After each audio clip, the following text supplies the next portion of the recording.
My husband cheated on me and tried to leave me with nothing. Heartbroken, I was about to jump into the river when the baby in my belly suddenly spoke. Mom, don't do it. I've been reborn. In my past life, my scumbag father kicked us out for his mistress and then won an $11 million lottery. I was even more desperate and about to let go when the voice spoke again. I know the winning lottery numbers. We can take them. Please don't die. More importantly, my scumbag father's hidden money is in the bedroom ceiling. Take it first, then divorce him. My legs stopped shaking and I finally calmed down. When I got home, I borrowed a ladder and started tearing open the ceiling. Since I had run back in tears, the housekeeper didn't dare stop me. I locked the bedroom door, set up the ladder, and took off my shoes. I glanced at my slightly rounded belly. Son, are you sure it's here? Your dad will be back soon. If we tear down the wrong spot, we'll lose our chance. A childish yet cocky voice came from my belly. Mom, trust me. In my past life, that scumbag dad hid his gold bars here. Third panel from the left. Push hard.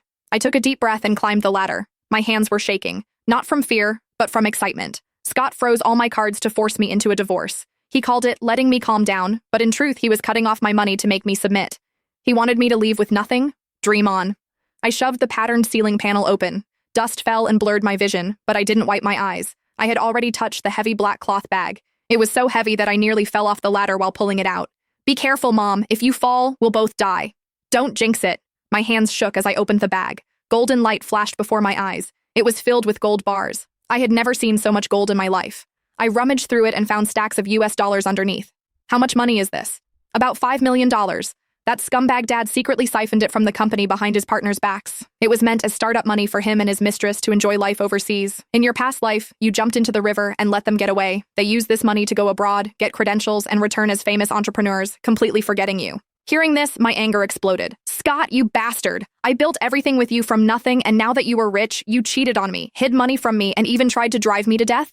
I took the gold bars out one by one and packed them into the suitcase I'd prepared earlier. What if Scott finds out when he gets back? I stared at the dark opening, worried. If he found out, I might not even make it out of this house, let alone get a divorce.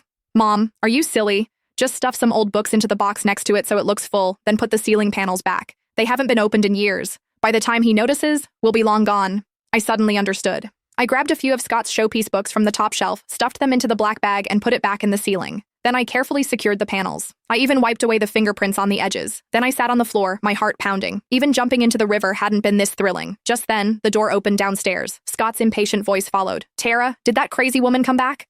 I froze. Mom, don't give in. You're the victim now. Act desperate and make him think you've given up.